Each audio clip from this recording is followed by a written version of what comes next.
Approximately 40 to 60% of women of childbearing age have uterine fibroids, but it is suspected that this number is even higher.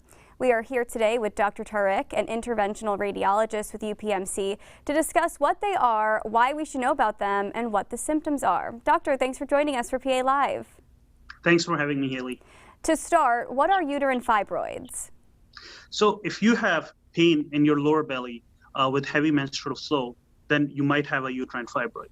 The question is, what are these uterine fibroids? Uterine fibroid is basically a non-cancerous muscular growth in the uterus, which can cause pressure symptoms on the organs around it. Now, the question arises, why do you get it? Well, the etiology is multifactorial.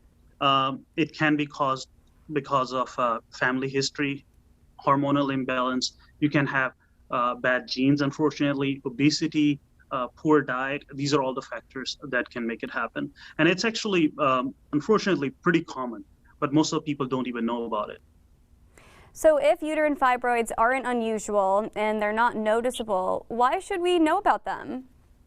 Well, the thing is, it can keep on getting bigger, and it can vary in size from the size of a seed to the size of a football. Actually, we were just talking that the biggest fibroid that has ever been removed weighed 140 pounds.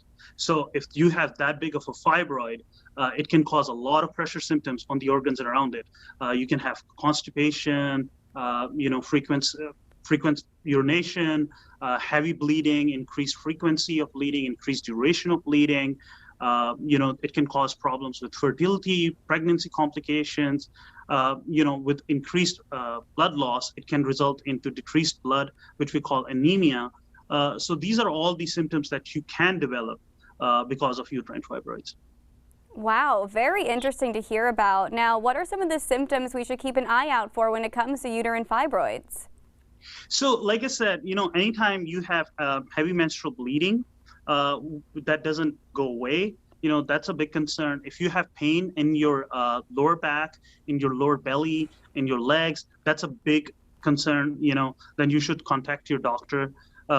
If you have frequent urination, constipation, that's not going away with usual remedies, then that's another concern. You should contact your doctor in that case. All right, a lot of great information today, Doctor. Thanks so much for your time and advice. If you at home have more questions, you can go online, upmc.com. Thanks for having me, Haley.